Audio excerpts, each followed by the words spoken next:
Is this thing on? I hope I'm in focus. Yeah, there we go. Okay. Hi there, welcome to the video. My name is Deandra Black, founder, formulator, and CEO at Black Label Society, my baby and skincare company where I handcraft soaps, lotions, and other skincare stuff from scratch. In today's video, I just wanted to go over a couple of things that I wish I knew when I first started my soap making journey. Hopefully you guys find some value of this video. I have a lot to talk about. Let's get started.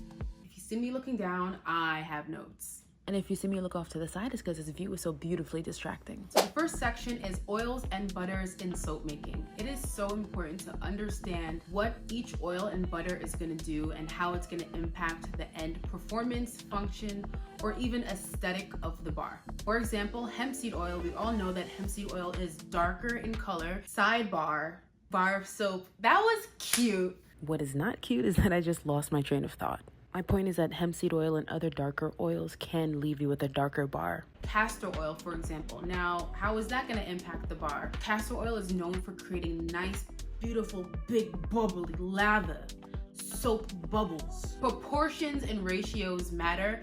Personally, I would stay below the 10% line when you're thinking about how much castor oil you want to use. But then again, I should have probably made this a disclaimer, but all of this is done through experimentation, and there's really no hard and fast rule other than the lye portion. You don't want to mess up the lye. But my point is that have fun with this. Just because I tell you don't use more than 10% castor oil, like, go ahead and use 11 and see what happens. Just experiment, and life is the biggest teacher. That is my disclaimer, and I should have probably said that first. Another example I could think could be coconut oil. Now, coconut oil is solid at room temperature. That's why it does a really good job at hardening the bar. Coconut oil, it's fatty acid molecule makeup. Like 100% coconut oil bar is gonna be too cleansing. And that too cleansing translates to stripping, dry, squeaky clean on another level. So you can make 100% coconut oil bar. I'm not telling you not to do that. I'm just saying know the function of all of the oils and butters and how they're gonna impact the end of your bar, whether it's the color of the bar, the performance and how much it lathers, or how hard the bar is, or how creamy the bar is. All of these things matter.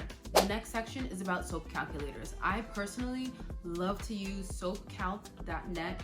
I will briefly go over it. I'm not gonna do a full walkthrough. There's a bunch of videos on YouTube that do a full walkthrough, but I'm just gonna quickly talk about how I look at this website. If you're not familiar, you pretty much plug in all of the oils and butters, the ratio of lye, the capacity of your mold, the fragrance oil if you have, enter in all those numbers, and it'll give you an output, a recipe that's broken up into grams, ounces, and boom, now you know how much of everything to use in your recipe for making soap. So the first section on this page is lye. It defaults to sodium hydroxide, so I just leave it at NaO versus potassium hydroxide. The second section, this one is based off of the capacity of your mold. And also too, we're going by the weight of the oil, not by the volume of the oil, if that makes sense. The next section here is how do you want to calculate your water? Do you want your water to be a percentage of your oils? Do you want it to be a lye concentration? Did you already do a pre-batch 1-to-1 ratio of lye, like lye water, and you have that there? I use the first option. You see it has 38 as a default. You can always do a water discount. That could also help your bars get a little bit harder too. And I also do a super fat on my soaps, which is probably my favorite thing to play around with, because my crew, like my demographic of people that I talk to, for the most part have really dry skin. Especially melanated skin, it has a higher propensity for transepidermal water loss, ceramide depletion, overactive melanocytes. Like a lot of things are going on that would make our skin dry. So I love to play with the super fat. That is like, mwah, I love it so much. And then it says fragrance underneath here. I zero out the fragrance and I calculate my fragrance myself. I do a percentage of the total amount of oils that I have. So for example, if I have 900 grams of oil, I'm gonna want 5% of 900 to be how much fragrance oils I'm using. And fragrance is its own section. Is it next? Oh, it's coming up next. I'm gonna talk about fragrances soon. After you zero this out, the fragrance oils, then butters and oils you wanted to include in your recipe. So if you actually just double click, tap on the list of oils and butters, it'll automatically pull it into the list, which are the yellow cells. And then in the green cells is where you would enter in the percentage that you want for that line item. If it doesn't total to 100%, it's gonna give you a pop-up error. And another function that I love about this website is that its different soap qualities are listed here. Hardness, cleansing, conditioning, bubbly, creamy, iodine level, INS number. All of these things based off of the input that you put in this list. If you're doing additives after this calculator, for example, any clays, honeys, colloidal oat, anything like that, it's not gonna take that into account. So like I was saying before, we're just gonna learn how all of these things work by making it and using it yourself. That's it. So now, after you look at all this information and you're like, okay, cool, I'm ready. I got 100%. All of the green boxes that are required are filled out. Let me hit calculate recipe. Let me hit view recipe.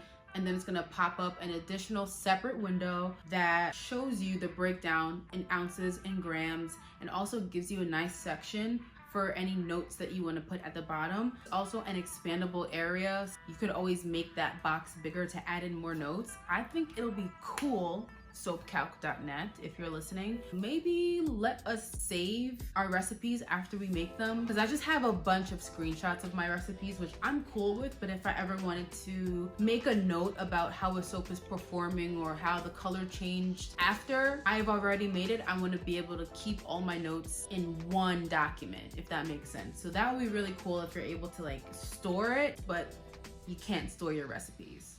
I'm just noticing a lot of customers care about the smell a lot, even if it's unscented, which is interesting because something can be unscented but still fragranced naturally. Even when I make lotion, people just automatically smell it. They just want to smell it. They don't even care so much about how it feels. They care a lot about the experience, like how it engages the senses.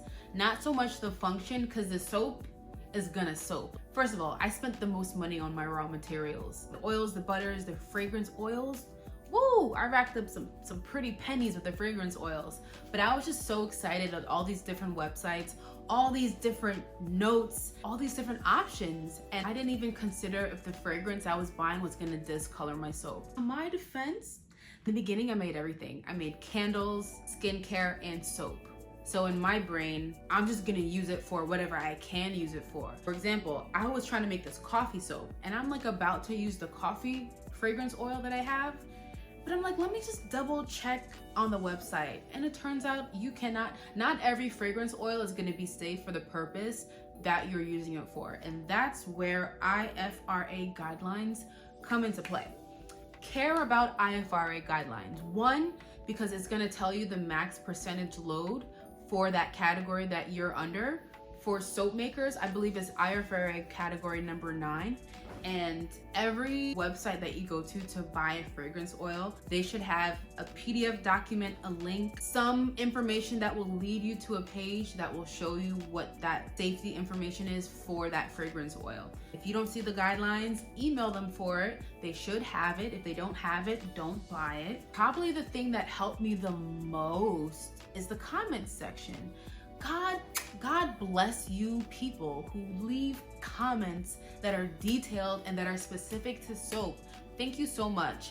I need to do more of this. However, I don't. It wouldn't be fair for me to leave a comment under a single fragrance oil when I use the blend in my formula. Sometimes you'll come across pages and pages and pages of comments. If you just search for the word soap, Control F. Sometimes we love this when websites have like a search feature for the comment section. You could search if anyone's using the word cold, hot, processed, soap, discoloration, anything like that. Look up all these words to see what people are saying about how the fragrance oil is impacting the soap. Sometimes the website itself won't have any notes. I know Candle Science is always really good with putting down their observations on how a specific fragrance oil is performing in a soap. They're really amazing with that. Not every company does that. It's also interesting to know that a lot of the gourmand scents that are sweet vanilla bakery scents have vanillin in it, which is a derivative of vanilla, which discolors your soap brown. So another thing to look out for is how much or if there's any vanillin content. Usually that would also be in the description. You might also have seen vanillin stabilizer. If I didn't read the directions, I would have found out the hard way that vanillin stabilizer is only applicable for melt and pour soaps, not for cold process soaps, which is a majority of the soaps that I personally make. Fragrance oils can also accelerate your soap and just really throw you off. So a couple words of advice. One, wait to the very last possible second to add the fragrance oil before you put it in the mold. After you've done most of the mixing with the immersion stick blender, I would hand stir it and maybe even use a whisk. It might give you some air bubbles, but it's a really easy way to control how much or how fast that acceleration is happening while you're working with the soaps. It's a lot. And things move really fast when you're in the middle of it. We know that a lot of the gourmand fragrance oils are gonna discolor their soap. You can lean into that by working with the browns and the tans and the natural colors. And then you could also use natural colorants to add a pop of color if you don't want to use mica, but mica is also an option. There are so many powders, clays, spices that you can use to create different combinations of colors, playing with the color wheels, yellow and blue to create green, pink and white to create like a lighter pink. There's so many different things. I'm gonna go over the different options you have when it comes to coloring soap. So for the yellows and oranges, yellow Brazilian clay, turmeric is pronounced that way, yes. You could actually do what you want. Annatto seed powder. I know people use paprika for the color blue. There's blue indigo powder. There's also green indigo powder. And speaking of green, moringa seed powder, spirulina, which is known to fade fast, sea clay or French green clay, I've heard it called both. For black, charcoal powder, black oxide. For white, you can do titanium dioxide, kaolin clay, colloidal oats, buttermilk powder, coconut milk powder are good options to lighten the color of your soap. For pink, rose clay, you can play with it. That is a beautiful thing. And yes, I'm talking about additives like clays, powders, and spices. These you would add to your oil phase, but for your water phase, your live phase, you can also introduce color there by, I don't know, making a tea infusion for your water phase, substituting 100% of your water for coffee or something else. You can play around with this and get creative. You can also go for micas. There's ethically sourced micas. They have soap safe color dye where you can literally just play around and work with the rainbow of colors that you have at your disposal. So the next section is embeds and melt and pour soaps. I recently just stumbled into this world of melt and pour soaps. Why? Quick backstory. I finally executed my idea of creating a Jamaican themed soap collection. One of the soaps is called a sorrel soap. Sorrel is also known as hibiscus or agua de Jamaica. And for me, I wanted to add a little hibiscus flower to the soap. So I'm trying to figure out how to do this, and you need melt and pour soap to do this. So I pride myself on making things from scratch. So in my brain, I wasn't really for the melt and pours. I was kind of that's easy. That's easy. But it still has value, I'm not gonna lie. But I am happy that I figured out a way how to integrate the handmade soaps that I made and have a little touch that wouldn't take away from the handmade nature. And it was actually really fun. It's really awesome to see all the different types of molds that are out there.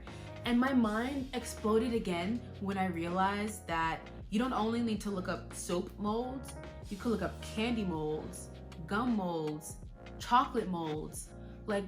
Any silicone mold that's of good quality, I would snatch it up if it was applicable to what you wanted to do. It's just so much fun. The next section is must-have tools and supplies. There are a few tools that I just am really happy that I have, because it makes my setup easier, my prep easier, and cleanup easier. And also it's great for the aesthetic when you're filming and whatnot, to have like a nice area, nice materials that you're working with to make your products. Like, definitely get you some quality products. And for me personally, I love silicone everything. And BPA free silicone, right? Disclaimer, make sure your silicone is like a good silicone. Silicone mats for the surfaces to cover everything.